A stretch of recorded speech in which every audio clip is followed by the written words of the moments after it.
We're talking about John Morris Goring. His family called him Morris. He was one of a set of twins. He and his sister Mary were born in Wappingers Falls in 1897 or so. And Morris also had another set of brothers, another pair of twins, Harold and Howard, that were a little bit older. When the war came, Morris was in law school out at Syracuse University. And he and a number of his colleagues from the fraternity there decided they would enlist together. And so all of these guys from Syracuse ended up in a unit that was based pretty much in the Hudson River Valley, the 127th. And they participated in some of the worst fighting of the First World War, principally the assault on the Hindenburg Line. A few years ago, I knew nothing of Morris or his story.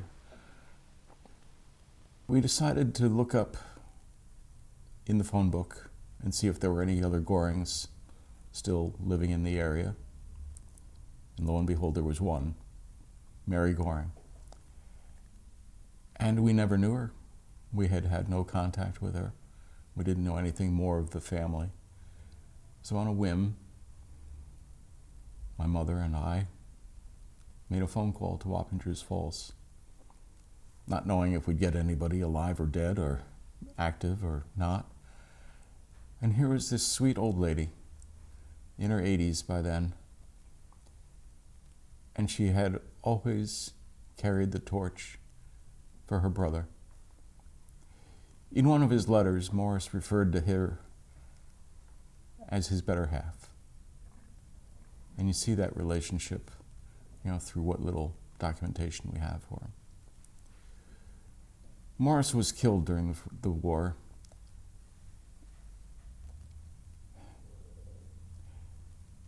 But Mary wanted us to have his last letter. Knowing that he was going to die, it's so clear from the way he writes.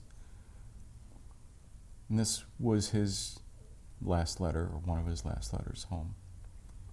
And here was this brown piece of paper, 7 or 8, 9 pages in length, where he describes what it's like and tries to prepare his family, his mother, his father, his 2 brothers, his sister, for what he must have thought was the inevitable outcome that was about to come.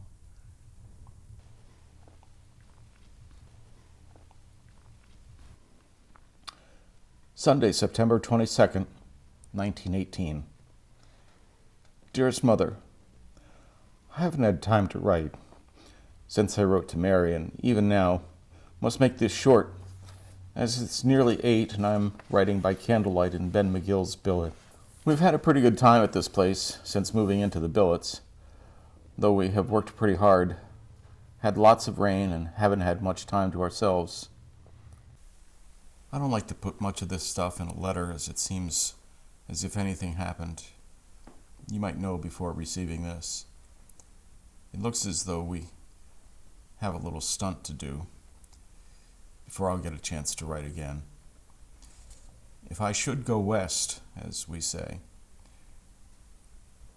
you shouldn't have any regrets, Mother dear, as there are hundreds of others the same.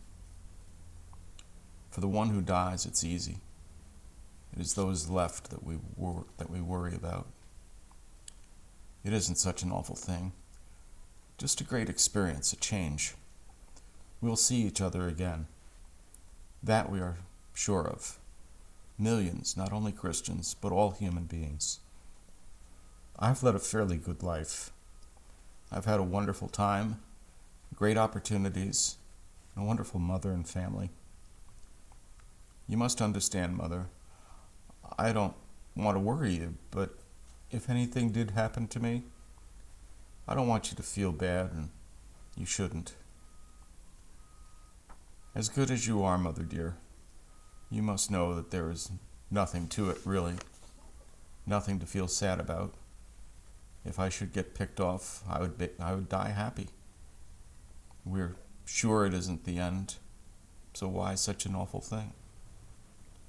No one can conceive of an end of the personality of a loved one. It is infinite, something that can't die. But you need not know such argument, Mother. You know it is only a change. And in what better way can a man make that change than over here fighting for home, country, civilization, his mother, sister, and sweetheart? But enough. It's more likely that I will come home safe, and that within a year. If I am wounded, don't worry, as not many of them are bad. In fact, a nice little blighty wouldn't be entirely unwelcome. Some of the boys are over there now. We have this little job. So I thought it might be best to say something, Mother, though I don't want to worry you. If anything should happen to me, please drop a line to the bunch at the fraternity house and tell them that I thought of them as often as I could. I sure would like to see Mr. Cunningham, but it isn't very likely. I must close now, Mother, as it is late. Remember, don't any of you worry, as we are well provided for, and don't let my remarks in this letter worry you, please, as it will be all over by the time you receive this. All of you, write often. Good night, Mother dear, and goodbye. Till the next. Your boy is keeping as clean as when he left home, and will be with you soon. Take good care of yourself. With love to all, your boy, Morris.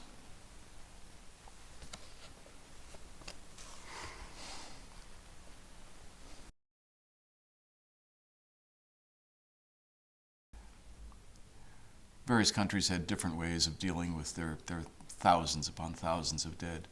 The Americans offered the opportunity for parents, relatives to go to the battlefields and actually see where their sons were buried, or they could have them exhumed and sent back home. And Mary and her parents and her brothers decided to have him brought home.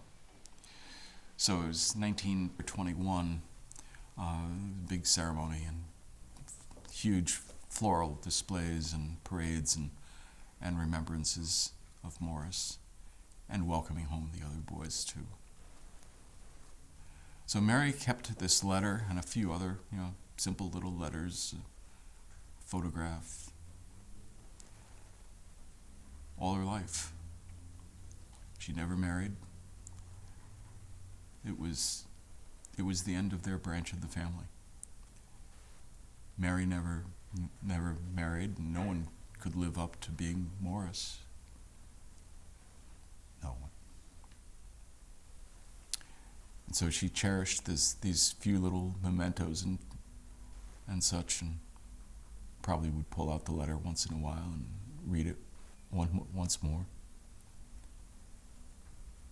And then she gets a phone call from a relative.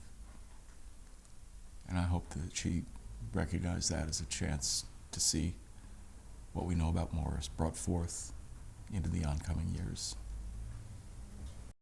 Morris is just one of 1.8 million or so that have been killed or wounded in various conflicts. Freedom is never free, and it's a constant battle to maintain our rights, our liberties, our freedoms, both for ourselves and for our friends and allies throughout the world. Freedom is never free, and we want to commemorate the warriors, people who sacrificed. Nobody wants to go out on a battlefield and die, and yet they do. And they, like Morris, go over the top. They choose their moment. They follow the command. They hear the whistle blow, and they rise up into a maelstrom of machine gun bullets. How do they do that?